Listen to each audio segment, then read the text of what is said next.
The book of Proverbs says, "My son, hear the instruction of your father, and do not forsake the law of your mother." In Job it says, "Wisdom is with aged men."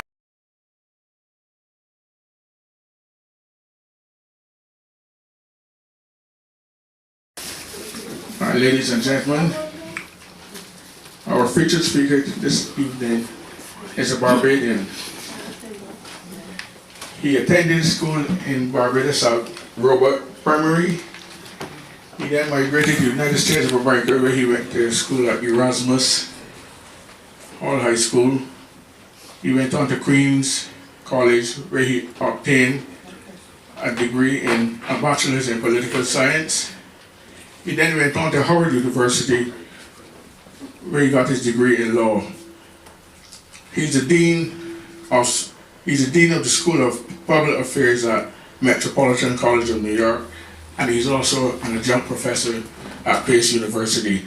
Ladies and gentlemen, would you give a round of applause to Dr. Humphrey Crookendale?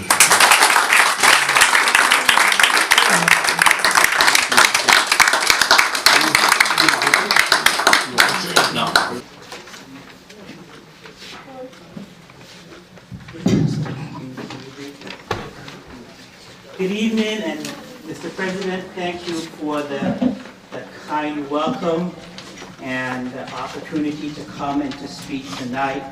I want to thank the organization also for inviting me.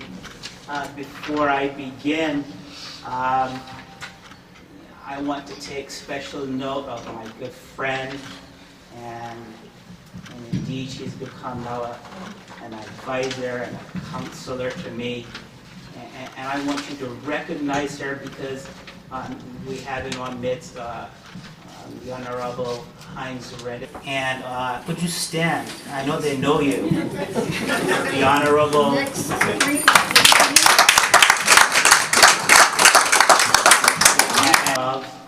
of my presentation tonight that speaks to the kind of service that this wonderful woman is doing. As a member of the appellate court in the state of New York, she could get up every Saturday morning and take it easy with her husband and do things of leisure. But instead, she and her husband devote themselves every Saturday morning to mentoring young children that you see presenting here tonight. And so I think that is a remarkable distinction for the kind of service that she leads by. Very often we like to lead by showing people what we do, as opposed to doing it by service. So my sister, I want to applaud you.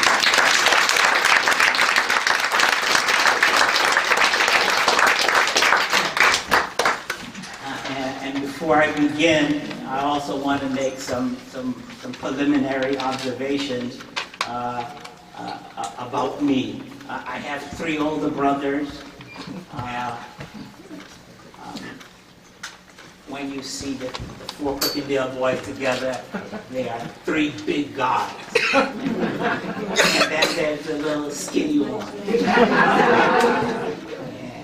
And very often when people see the 4 of us together, there is this look of curiosity. And how is it possible that you can have 3 big guys and then this little skinny one here? And so with that curiosity, I have always offered this as an explanation. I say that my father was mustering up. You're familiar with the word mustering? He was mustering up. And the result of his mustering was this little skinny fellow. And when I was growing up in this wonderful island, lots of my extended family would not call me by my name. They would say, "Hey, look at the Rakins." So I stand before you as a representation of the Rakins, mustering up for one last hurrah. And And then secondly, I know some of us, none of you in this room tonight will hide the fact that you know the blood runs deep that comes out of the island of Barbados. And I wouldn't want to be any less different from you tonight. So would you stand, my brother? I don't know what position he occupies in the organization, but we identify ourselves in relationship to where we live. He grew up in one gap, and I in another. And when it was not wise or prudent to use the gap, we went between the palings. If you're not familiar with what a paling is, it is not Sarah Palin. It is a partition between property. And so this young man will know that very often I cut through between the palings to get to the other side of where I needed to be. And I say that unashamedly tonight, that I went through many a paling growing up in that beautiful island. Thank you so much. When I was asked to speak, I was given some general guidelines, and I hope that I didn't take too much liberty in fashioning it to a presentation tonight that I want to call From Emancipation to Independence, a Comparative Analysis. And I want to use a number of comparative analysis between symbols of Barbados that you will recognize and symbols of the United States that you too would recognize, but to do a comparative analysis. So with that, I beg your indulgence. I'd like to widen the presentation, as I said, to include a comparative analysis of where we have come from and where we hopefully will be going to. The first interesting comparison that I want to make is with that of Bussa and his march to freedom, and Dred Scott and his march for civil rights in the United States of America.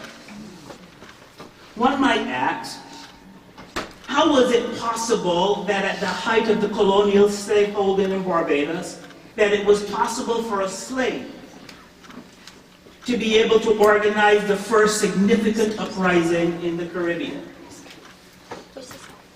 It is reported by history that Bussa was a trusted slave. We know that because history records that he was assigned the role of a chief ranger. At a time of the slave uprising, plantation holdings were rather large in the island of Barbados. As the chief ranger, Bussa was entrusted with surveying his owner's defined boundaries and alerting him from time to time as to encroachments that might have been made on his master's land. He was entrusted with the responsibility of ensuring that boundary disputes would be reconciled in a matter-of-fact way.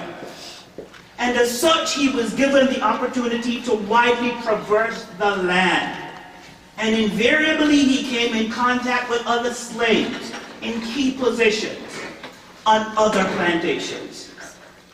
It was in this dispensation that he was able to meet and secretly organize for the uprising of 1816. Even though the uprising was put down, it served as a beachhead for freedom movements throughout the Caribbean. The second comparative analysis is that of Dred Scott. The case of Dred Scott, the Dred Scott decision, is perhaps the most notorious case in American jurisprudence. A bit about Dred Scott. Like Buster, Dred Scott was a trusted slave of his master. Maybe I should say masters. As chattel property, he was transferred in the common course of business at least 2 different times during his lifetime. His longest relationship was with an army surgeon for whom he gained trust and respect and loyalty. His trustworthiness, just as in the case of Bussa, allowed for easy movement. And in the case of both, they did not use this privilege unwisely. For this demonstrated loyalty, he was allowed on errands, this is Dred Scott, he was allowed on errands all across the South and ultimately into the free territories of the West. The Missouri Compromise was an agreement struck by the North and the South, encapsulated in federal legislation, that forbade slavery to be practiced anywhere in the Missouri Territory. These are all lands west of the original 13 colonies. All men entering into the Missouri territories had a right to assert a right and a claim to freedom. I'm impressed by both men and their latent desire to yearn for freedom and not to accept the privileged status within the confines of absolute domination. It could have been easy and convenient to live in relative comfort, albeit under a system that upheld the dominance of one's race over another. But it was far more profound and far more far-reaching that each of these 2 men, in their own way, would seize the opportunity to declare a greater truth, that if one is to be free, he needs to be free indeed. History is replete with men who, when blessed with good fortune, abused it. And in the most arrogant and insidious of ways. I have always been drawn to the slogan of New Hampshire. We just had a primary up there. And the state's motto in New Hampshire is live free or die. I would argue that this is the essence of our very being. We long to be free. There is an inalienable character with all of us for a longing to be free. Freedom is more than physical ability to be free. It is emotional. It is spiritual. It is economic.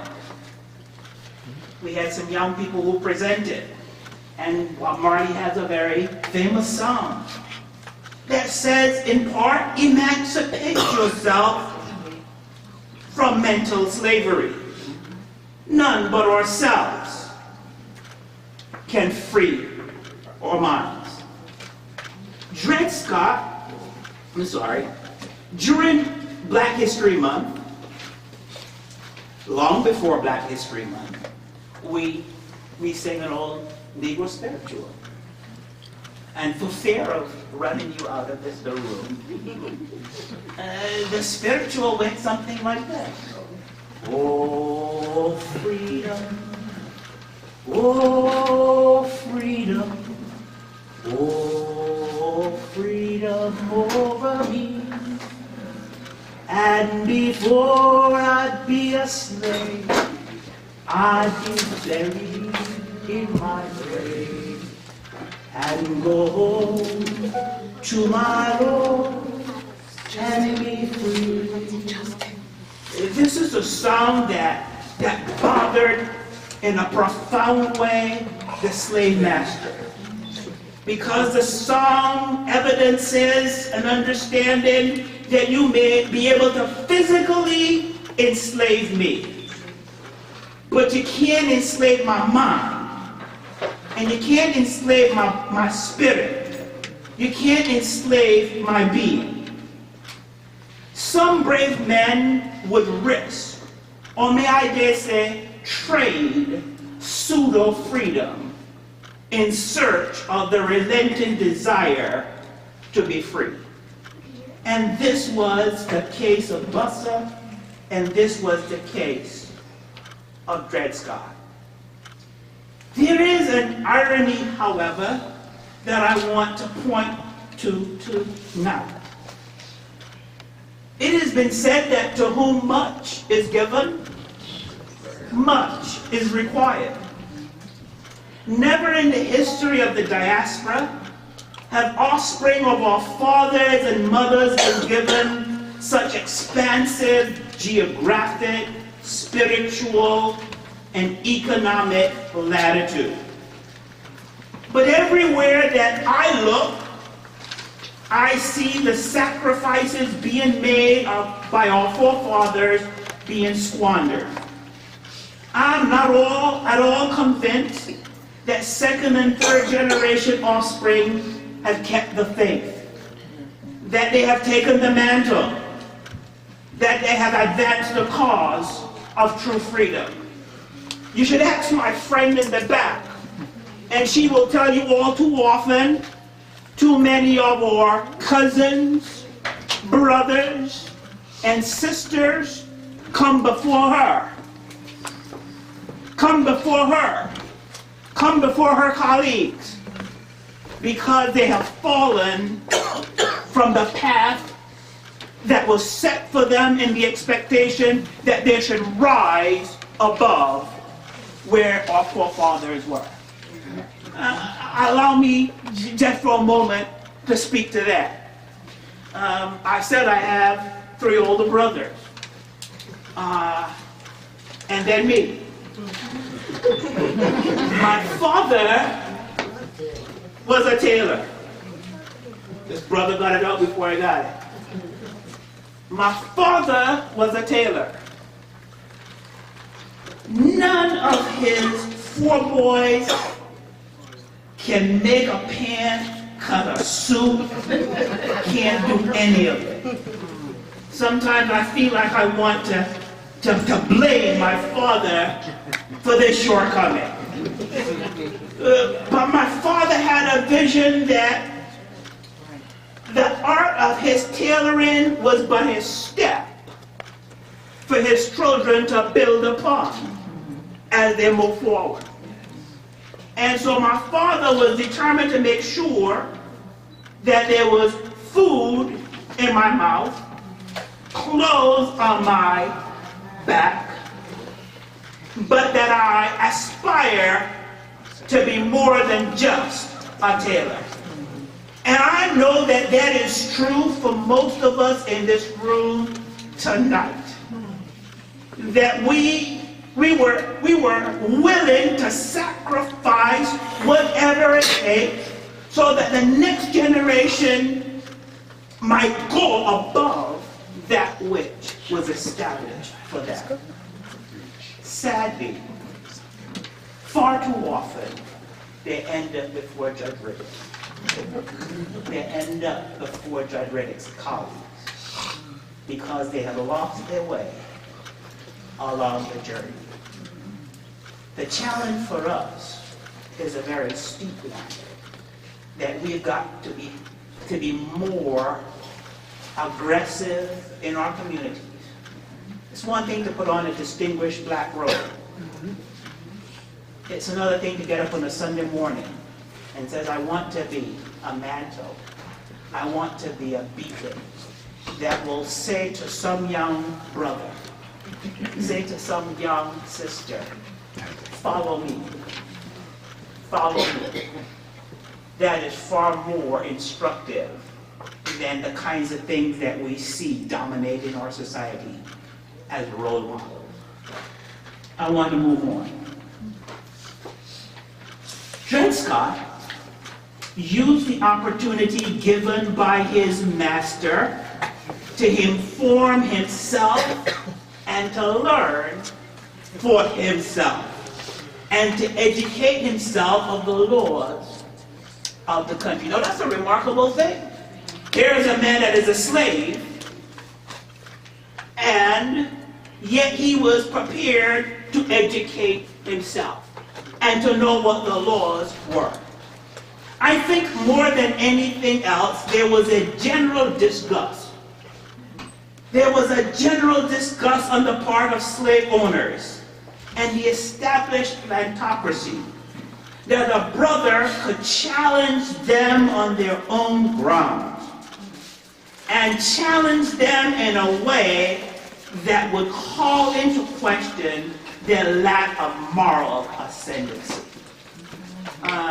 If you go all the way back to the days when you watched Ruth, nothing ticked off. I was going to use a P word, but I might be politically incorrect. Nothing ticked off the master more than a slave who would express an interest in wanting to read. And that was the story of Kizzy. Kizzy got all the benefits of being inside of the great house. And she got to sleep on a little bed inside of the master's daughter's house. But the day that this master's daughter would have the audacity to say, "Come, let me teach you to read," was the day that the master says, "Oh, this relationship is at an end." And so that has always seared in my mind that the one thing that your enemies will fear from you is your desire to acquire knowledge. Allow me to wander a little bit, if I may. I had a class recently, and students provoked me in the class because I like to be provoked. And the students were so, they were talking about, "Well, Professor Crookendale, rappers are good thing." I don't quite get it all together all the time. And so I said to this particular class, in your English classes, somewhere along the way, you might have been introduced to iambic pentameter. Students looked at me and they said, "What the hell is that?" So one of the joys of now teaching is that every student has one of these things that they can instantly. I don't have to tell them. They can go find it for themselves. So I said, "Well, you need to find it." So for those of you who know, it's a rhythm, it's a content that gets, the sister did her poetry that gets it together in a rhythm. And I said to students, without rappers knowing or ever hearing about iambic pentameter, it would be impossible for them to rap, but for the fact that within their very beings is an understanding of iambic pentameter. I know you guys got quiet because that probably went way over there. They can't rap unless iambic pentameter is in there. And iambic pentameter is really a foundation for math. And so when brothers and sisters, I take that back, when parents acquiesce and saying it's all right, my son don't do well in math, my son don't do well in the sciences, my daughter is not good at math, we are not good at those things, we are lying. We are indicting ourselves as to our true capabilities. If brothers can rap with magnificence because that math is inside of their being, it must also be demonstrated in a piece of paper. So I defy and I rebuke and I dissent from the idea that we lack capabilities to be math students or to be science students.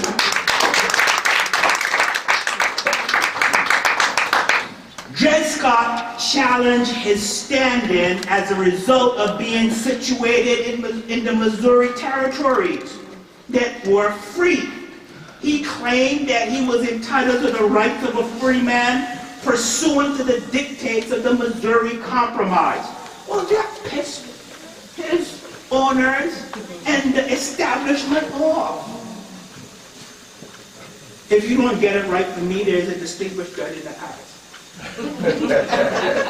Chief Justice Taney and his colleagues reached a most distasteful and ignominious decision in 1857. They declared that Dred Scott had no standing to assert his claims to freedom. He lacked standing because he was not a man, he was chattel. And it is in the case of Bussa and in the case of Dred Scott, neither of their bold, challenging actions would result in immediate victory.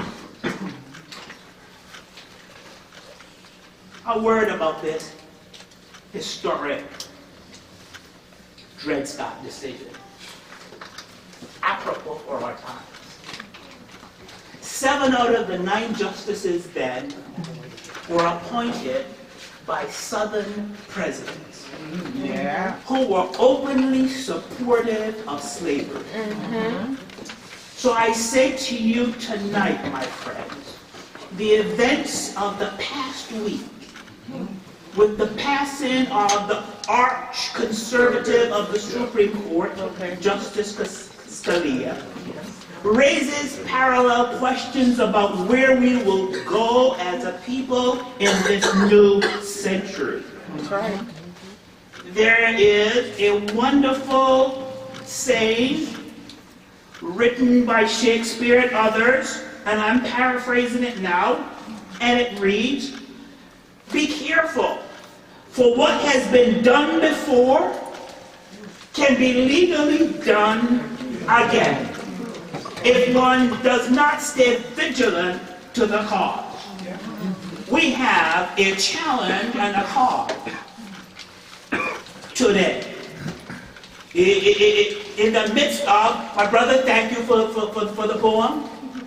In the midst of all the madness and the strange candidates that you see, and people falling in love with them, there are far more profoundly impacting results that looms out there with respect to the upcoming general election. We now have a court that is split 4-4 ideologically, with one justice who can tip the scale. The Bussa uprising, as you know, was brutally suppressed. But it paved the way for a similar uprising in Demerara, that's now part of my sisters from Guyana, there, and Jamaica, and without question spawned movements that would lead to the emancipation for their descendants and to again challenge the embedded plantocracy. The movement towards Barbadian independence began when descendants directly from Bussa, descendants of liberated slaves, expressed growing frustrations over the onerous voting restrictions tied to income qualification, among other things. That sounds like a poll tax that was employed in the South. History, sometimes we think that, the Caribbean Sea makes what happens in the United States of America completely distant and apart, but they all have the same confluent factor. As I said before, the movement towards Barbadian independence began when descendants of liberated slaves expressed growing frustration On July 26, 1937, we had that very noted riot, the dissatisfaction created by a combination of overpopulation, low wages, low rates of unemployment rates and opportunities were some of the accelerants that would lead to those riots of 37. In 1938, as a result of these conditions, the Barbados Progressive League was formed. And out of the Barbados Progressive League came the Barbados Labour Party, headed by Sir Bradley Adams. It is here that I want to make my next second comparative analysis. That is between the father of independence, Earl Barrow, and the heart and soul of the civil rights movement, Dr. Martin Luther King. This is Black History Month, isn't it? After serving with distinction in the Second World War as a pilot in the RAF, I want to stop there for a moment. He was a pilot in the Royal Air Force. Yeah. And I know I don't want to disturb many of you in this room who have a love affair for the British.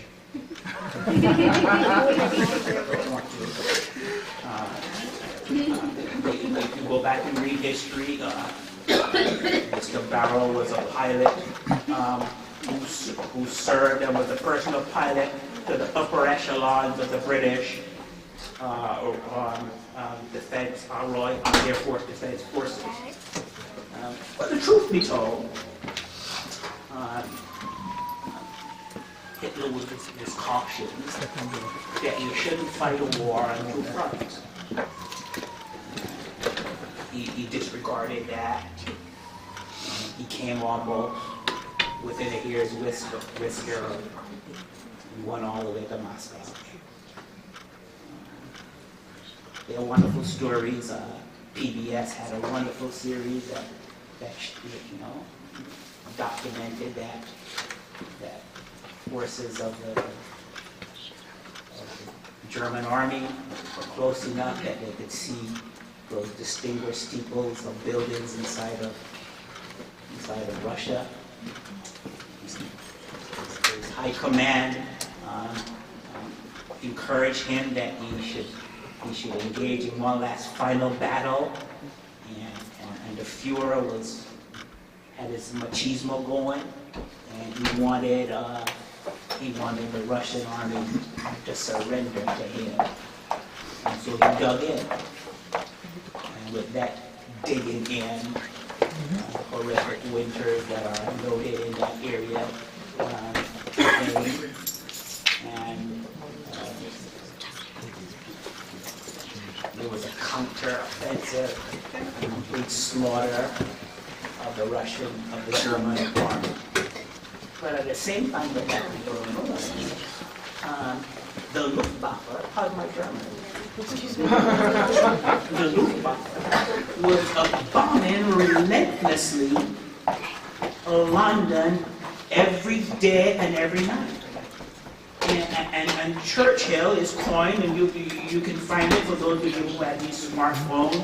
He bemoaned, I take that back, but he lauded the fact that never were so few fought so brilliantly in the face of relentless bombing. The presence of Royal Air Force planes flying over London to protect it was gone, because the Germans had bombed relentlessly and taken the Royal Air Force out of commission. And the reason why I made this detour, it was only then that the British sought to go into the Commonwealth and to get pilots to fly.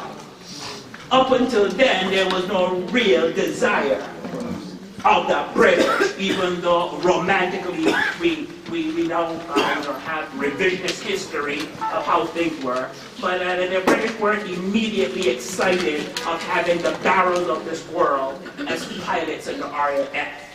It was only by necessity that they reached out.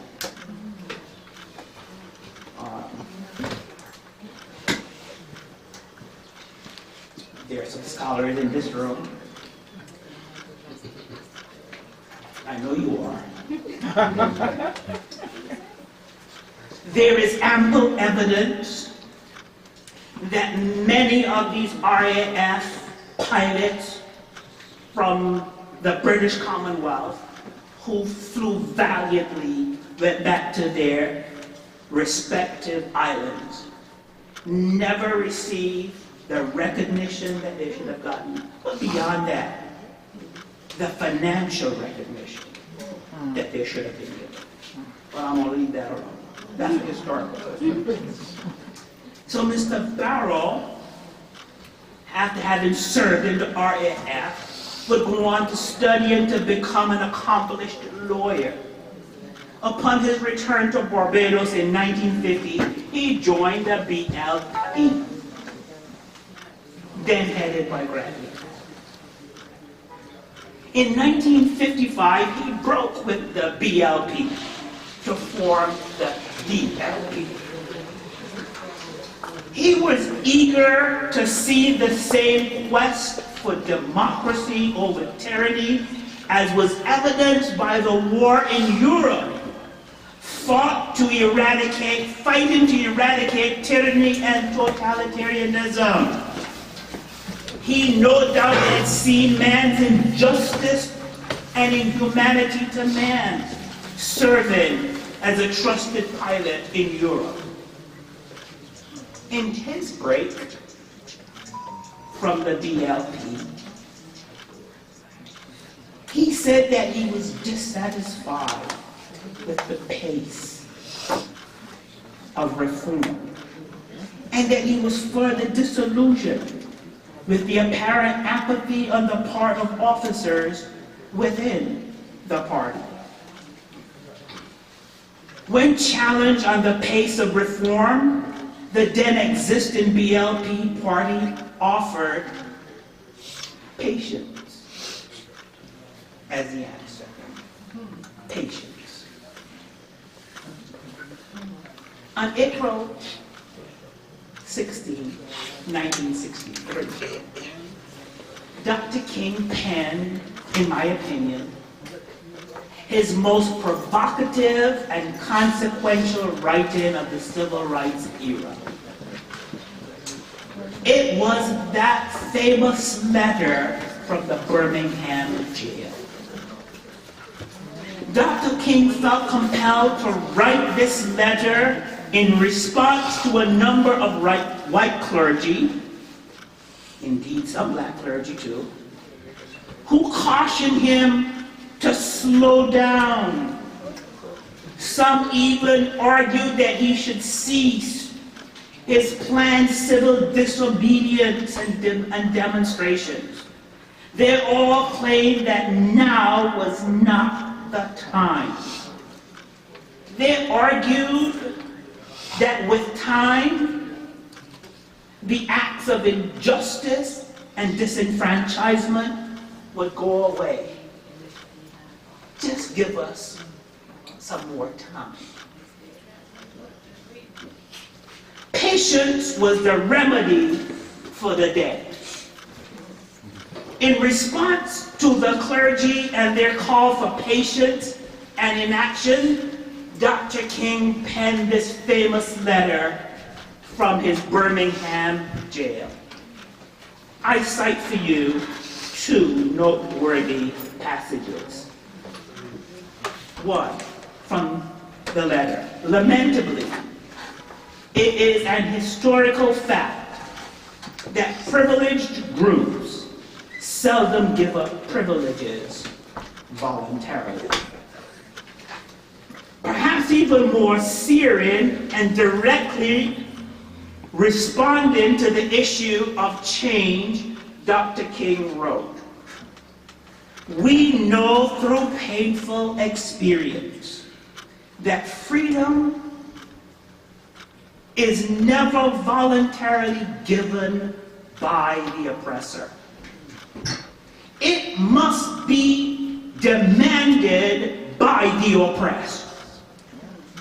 He goes on to say, frankly, I have yet to engage in a direct action campaign that was well-timed in the view of those who have not suffered unduly from the disease of segregation. For years, I have heard the word wait. It rings in the ear of every Negro with piercing familiarity.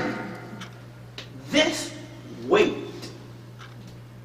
has always meant never.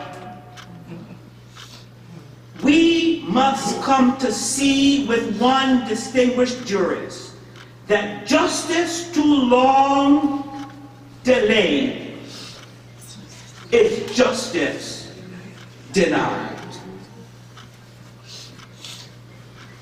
Byron, writing in another time, made this wonderful quote: hereditary bondsmen, know ye not he who would be free must be willing to strike the first blow. If you wait for somebody to do for you what you are required to do for yourself, you'll wait forever.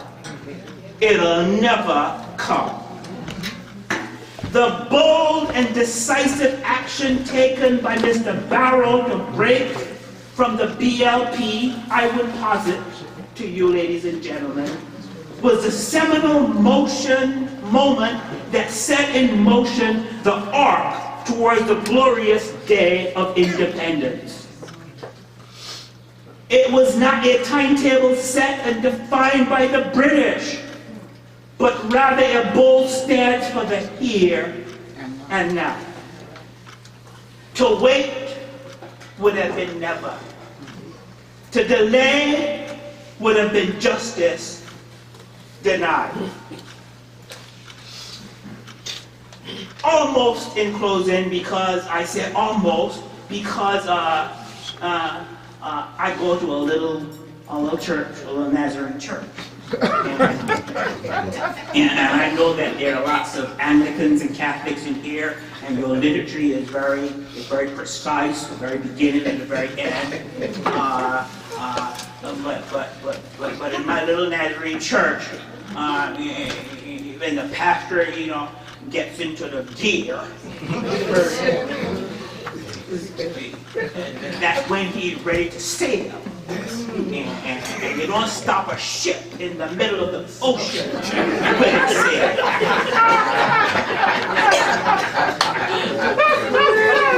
I'm going to leave that alone.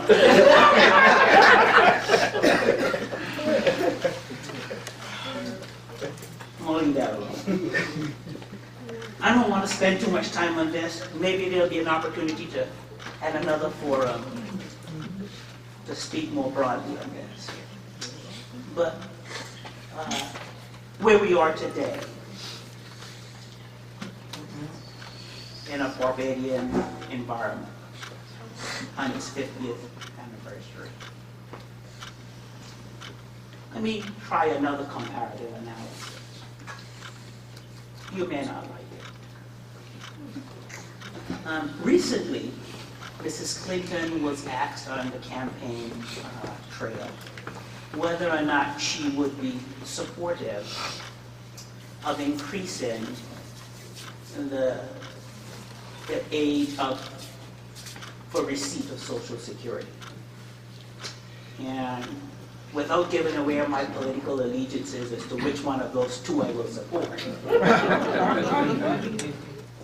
I was proud of her response. Because her response was direct. And the answer was no. And she gave us an explanation that for the poor and the downtrodden, their average lifespan, and we know that, there's ample statistics out there, that the lifespan of most people of color are dramatically lower than that of people of wealth and means. And if we were to extend the age of Social Security, by definition, we will be excluding people who most need that kind of support. Right? So you say, well, what does this have to do with getting into deep waters? Because I don't live in that little island with Barbadian politics. In Brooklyn, depending upon who you speak to, there are about 2.5 million residents. The borough with the largest population of all the boroughs. And the borough with the largest concentration of Africans anywhere outside of the motherland. In Barbados, the population, give or take, is about 280,000. 280,000. In Brooklyn, it's 2.5 million. So here you're talking about distinctive economies of scale. Think of this island. Maybe I should go back one step before I get there. When I was growing up, and my brother, I saw him at a church. I was actually preaching at church. I don't consider myself a preacher, but I'll preach anyway. And after that morning service, an elderly woman came up to me with her, her walker, and she smiled at me, and she said, "Janet, I'm so proud of you." And when she said, "Janet, I'm so proud of you," I hugged her up because I knew she knew me. When I was growing up in that little island, for those of you who, I'm not ashamed to tell you my age, for those of you who grew up at my time, there was this storm of some significance in that. It's called genetics. And apparently, in that same neighborhood that we grew up in, when at the peak of the storm, all kinds of stuff broke loose, confusion, and I'm proud to be a Bajan because of it. The woman from next door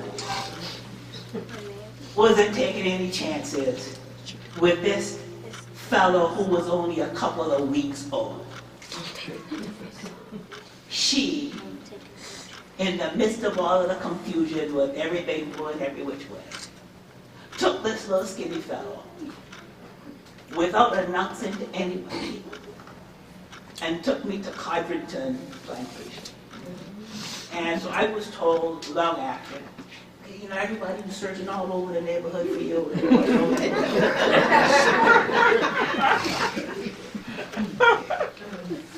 And so that's why that woman, when she saw me, nobody, for the first 10 years of my life, working that look, nobody called me Humphrey. Everybody called me Jeanette.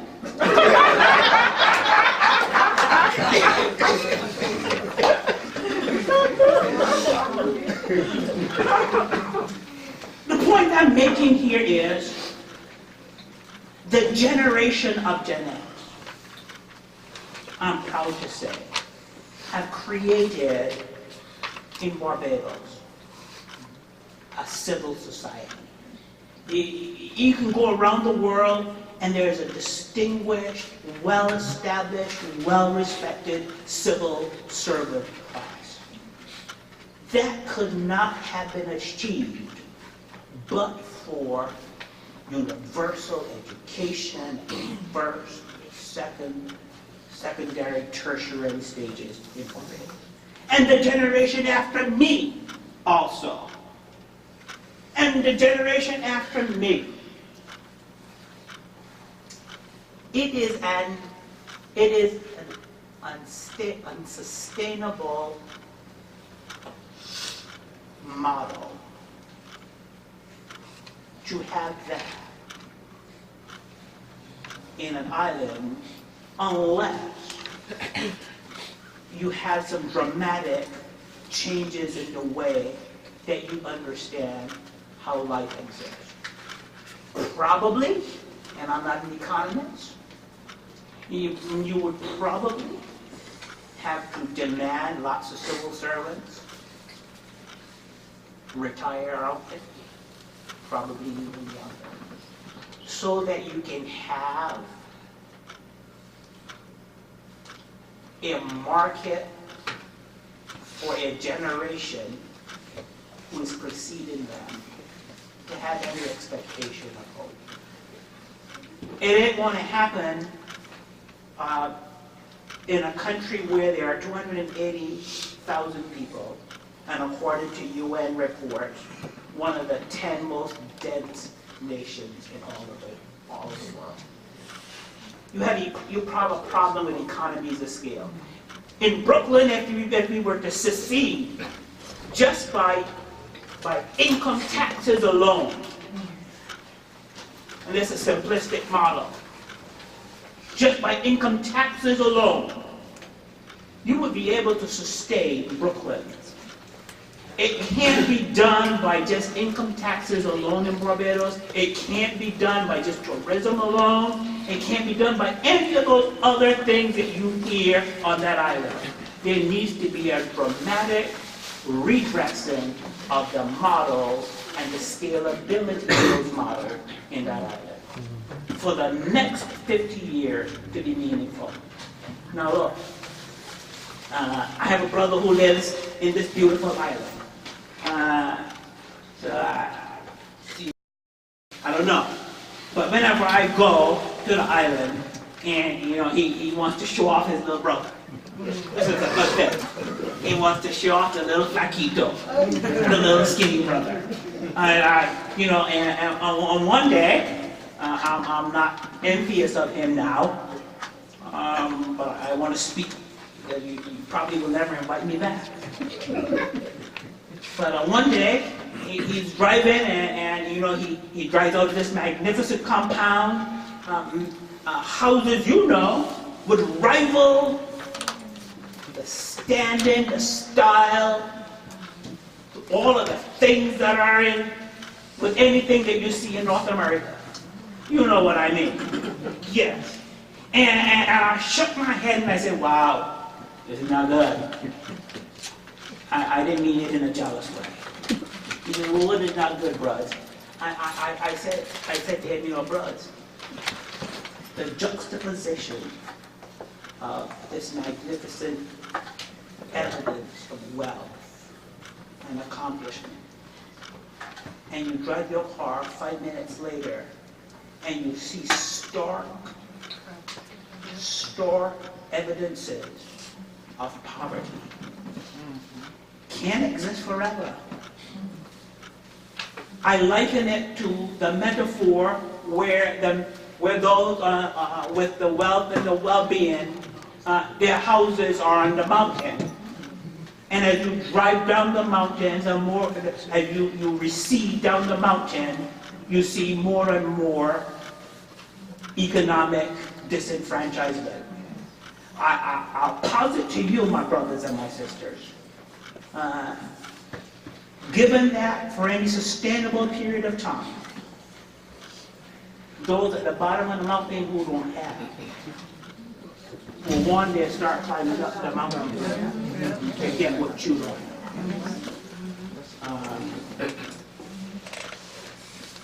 That is present in Barbados. And I'm far enough that I can speak my mind. I don't see the level of inspiration and ingenuity from either party beginning to tackle the issue of scalability. Even if you pay attention to those people, whereas the income that will come. I'll end with this, almost end with this. When Roosevelt and his administration ushered in Social Security, the average lifespan of most Americans were just about 50. And you had a relative population for those who were paid into the system to provide. What we now have in America, and that's why we have a problem with Social Security, is that you have this enormous baby boom class getting to the end of their lives, and a much smaller population who are now paying in to support that larger population. And we are living longer. We are living longer. We plan to live longer. Medical advances have made it possible that we're getting into our mid-70s and 80s. That model has to be addressed. I liken this to the dynamic relationships that are going on there. But I'm going to leave that to flesh that out in a much larger space.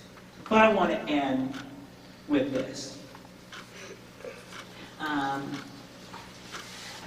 The Crookendales and the Smith family had a family reunion about 5 years ago. And they asked me to come and to be the keynote speaker, and I gladly accepted. I see cousins that look everything like me, so the bloodlines are strong. It was a delight to go there.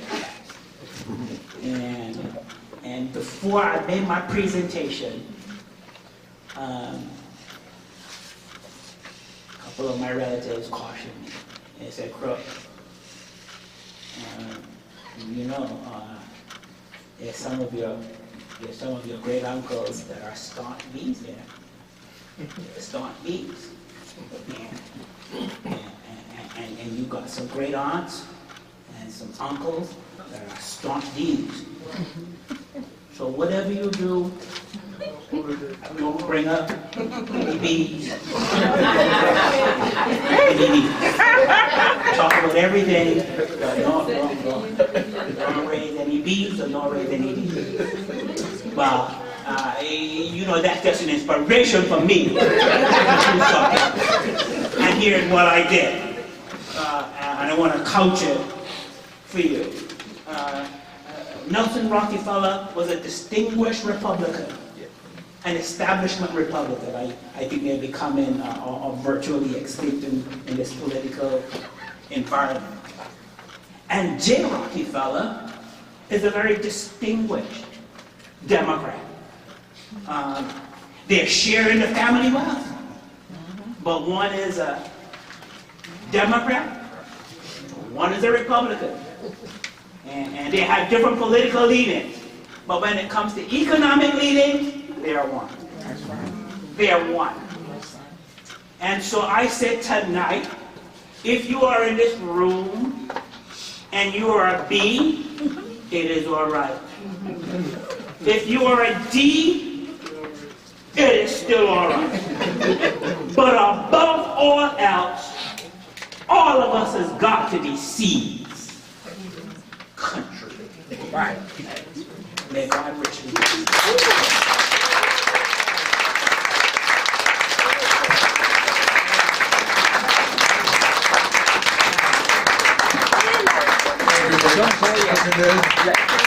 Give him another round of applause, please.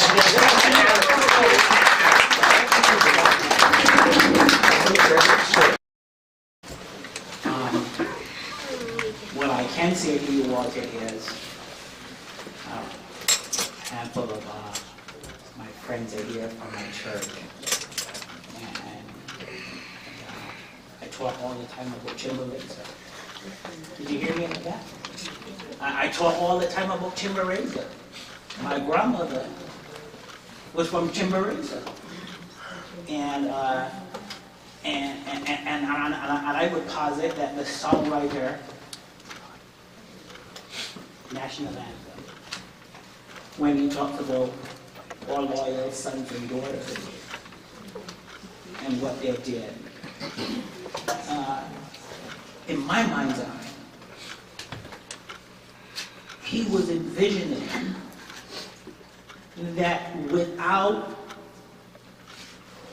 the coming together of Barbadians from all walks of life, from plantation, from the country, from town, from wherever, that could not, our independence could not have been achieved but for the forging together of all of these dynamic forces. Now, why it is not recognized, or why people don't want to recognize it, I don't know. Other than to say that I think it is a characteristic of our human function. What do I mean by that? I don't want to preach, but you know, there were these lepers, all unclean. Got to put some bells on you so that you can alert the rest of society, I'm unclean, stay away. The good master came along and cleaned them up all. All of them went on their way, except for one who would come back and acknowledge, I was unclean. I acknowledge what you do. So that's what I mean by the human dimension. Those others went along and denied that they were ever unclean. Denied that they ever knew what it was to be put down. I might get in trouble tonight because there's a distinguished jurist in the house. But Clarence Thomas vigorously denied that he got any helping hand with affirmative action to get to that distinguished school in the Northeast. But we know for a fact that he did. So the question is, what is it about us that we want to disavow ourselves from where we have come from? I could not be where I am today but for the fact that my grandmother demanded these four boys early in the morning, come. I'm going into my land and everybody has got to participate. You got to do something on that land as a part of contributing to the outgrowth of that. And I would argue, for me, and for me, that experience has shaped who I am and what I am. I think it's unfortunate that we don't want to recognize where we come from.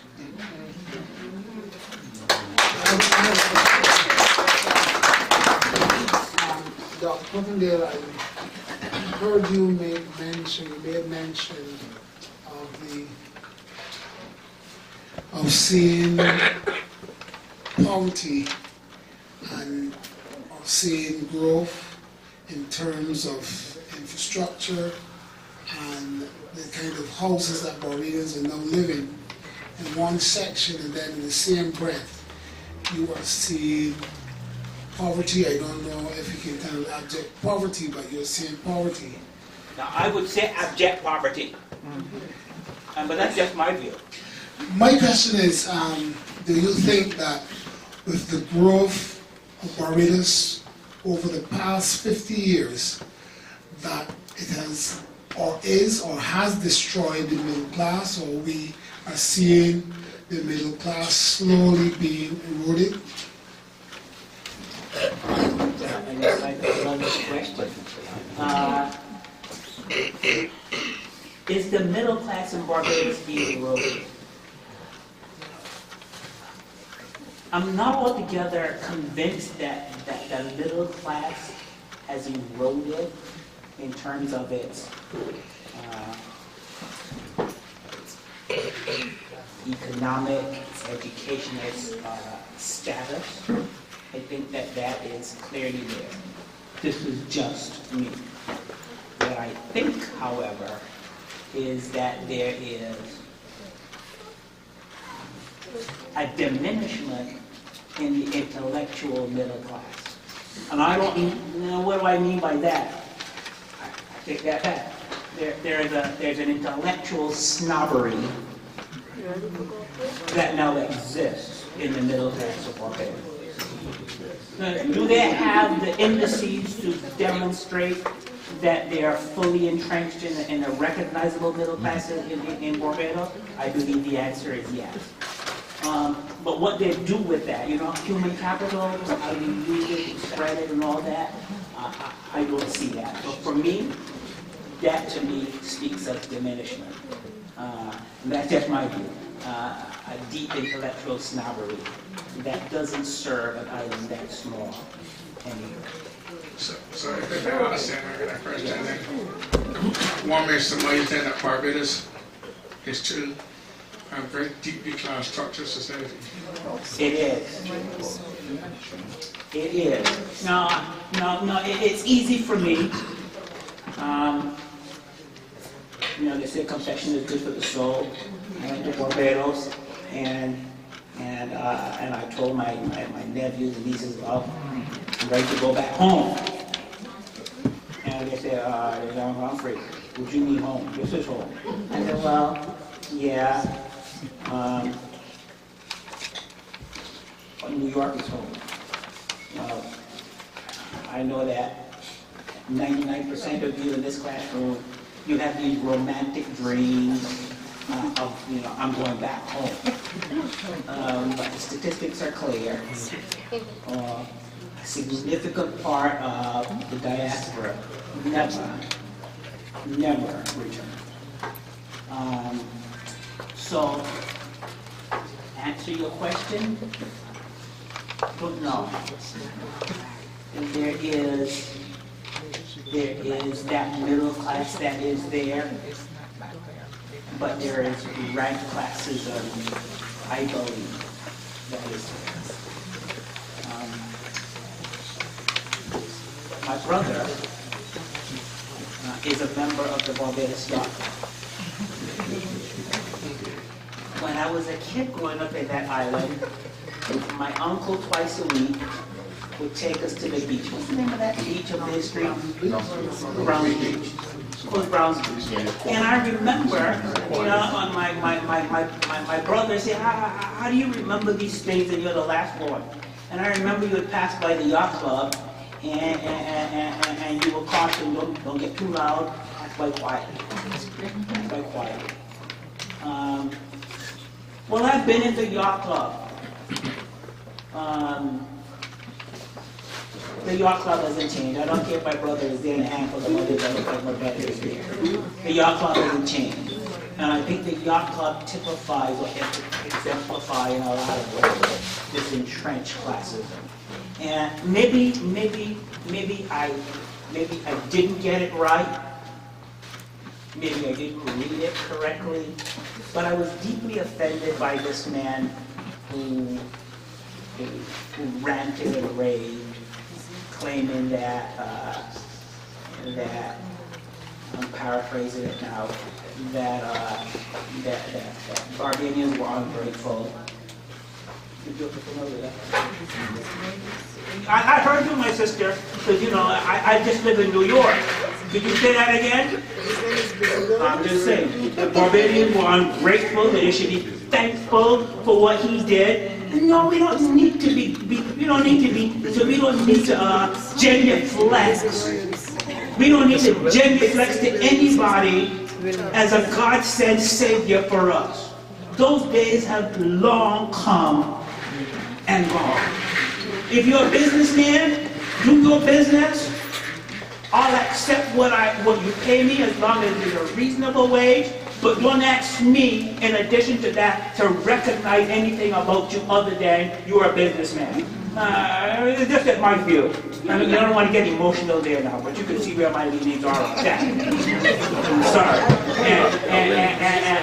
And while we are on it, because we're talking about Black History Month, and is crying and whining about being recognized as a part of the 50th anniversary. No, we should say what their representation was in the island. We know it, you know it, and history is clear as to what they did. So why should we have revisionist history to paint them in any light other than the light that they rightly deserve to be painted in? That's just my view. Maybe I'm getting too radical. If I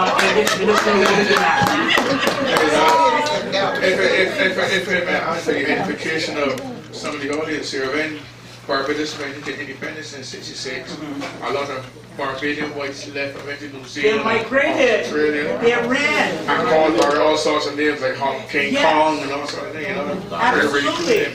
They're not be ruled by a black man. So Absolutely. we have to be cognizant of those things. Absolutely.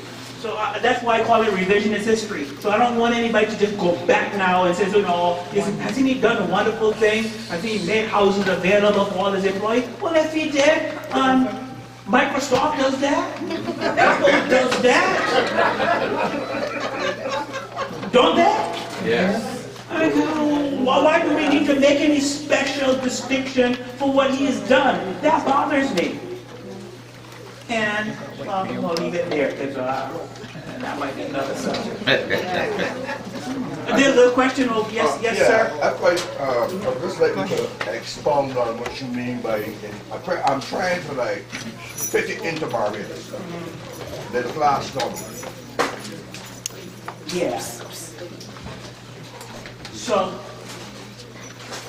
there is a tremendous amount of intellectual capital in Barbados. That is the direct result of 50 years of truly magnificent growth in that island. As I said before, as is evidenced by what I call that civil servant class. Tremendous intellectual capital there.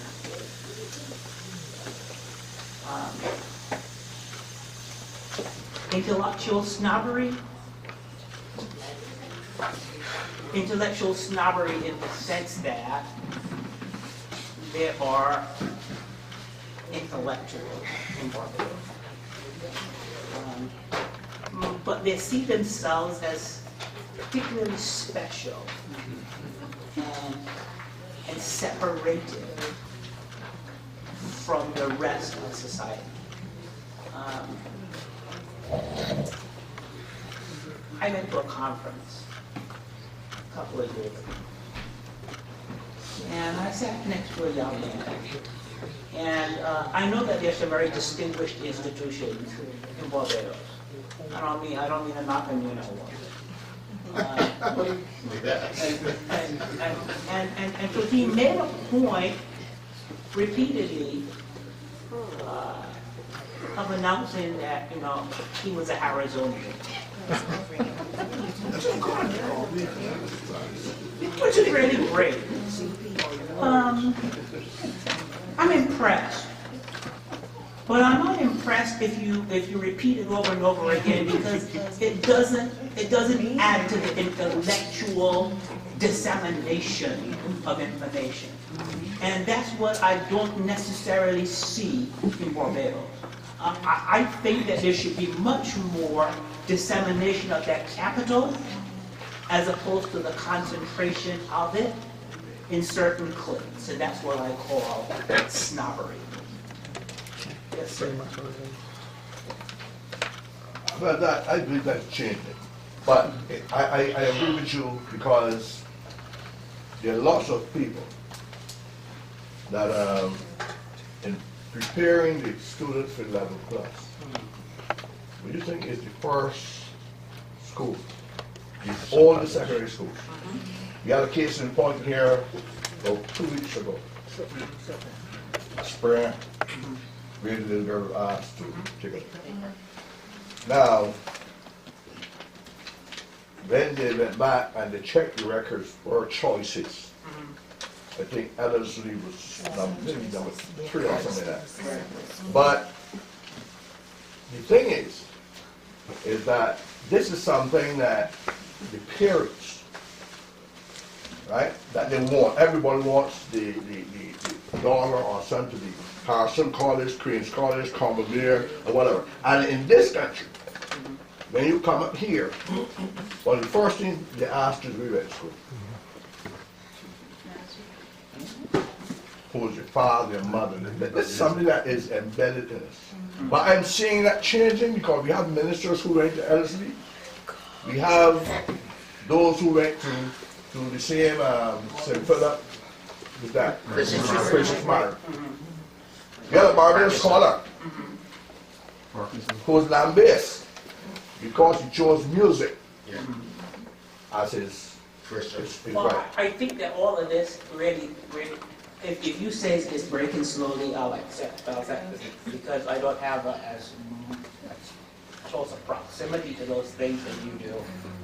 But I, from my vantage point, I just don't see it. And now a narcissistic response, if I may, and then I saw that hand. A narcissistic response, and I admittedly acknowledge that it is a narcissistic response.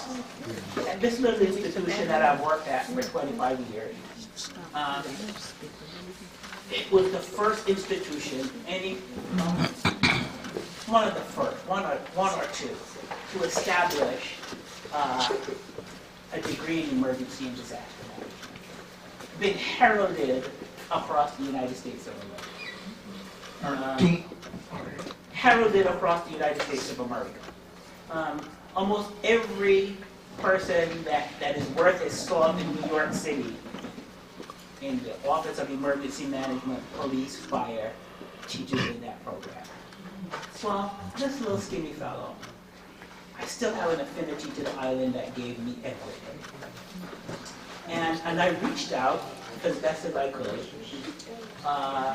to various sectors within the Barbados community, saying, look, I want to give back. God has blessed me with the position of being a dean. I can do these things. And I reached out. And you know what I got? Tepid response. Tepid. And then to my disgust, and disgust is a gentle. I was reading one of the local papers, and I noticed that the Barbadian government had entered into a relationship with the University of Kentucky to establish an emergency and disaster. What does Kentucky know? And I'm saying no, that I'm narcissistic. Yeah.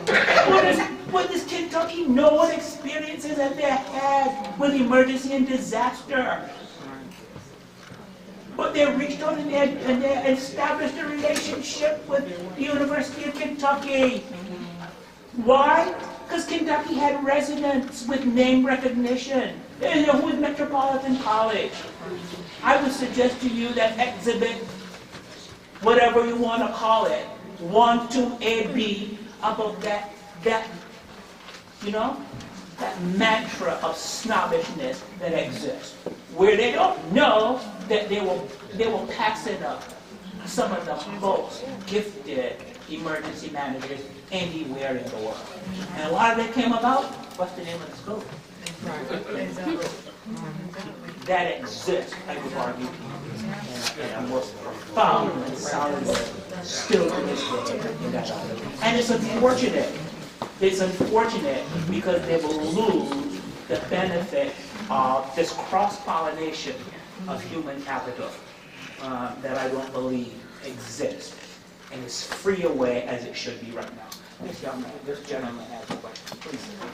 What if you were a social planner? No, this is a distinguished academician here. Yes. If you were a social planner in Barbados, what would you do as a policy to end the classism that you referenced? Yeah, this is not 2 minutes. We got time, Tony. In 2 minutes.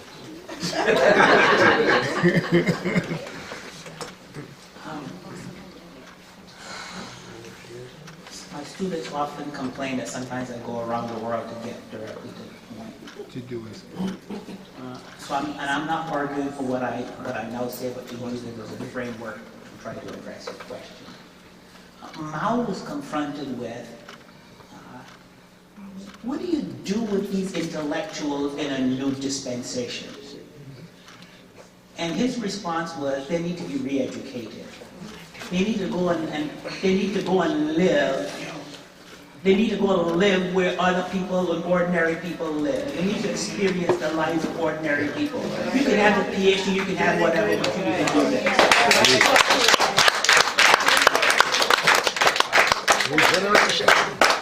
Absolutely. I think that most island scholars, for example, they have this expectation that when they return, they will return to a position of economic standing. And I think it's the philosophy more than the policy that needs to change. And we want you to come back, and we want you to disseminate that knowledge for the benefit of the larger society. I don't think that exists. I think they come back, and every man and woman is, how do I cement myself into a place of prominence? That is the problem. Do you change the individuals or you change the institutions? I think you have to change the institutions to change the individuals. Because the institutions reproduce Absolutely. that classism. But that's why I said that I can speak on that forever. But that's my thing. You gotta re-educate the mind as to what it means to be an island scholar. Okay, let's wrap up, because the program still has to go on. Thank you very much for the Thank you so much. interaction. Any more?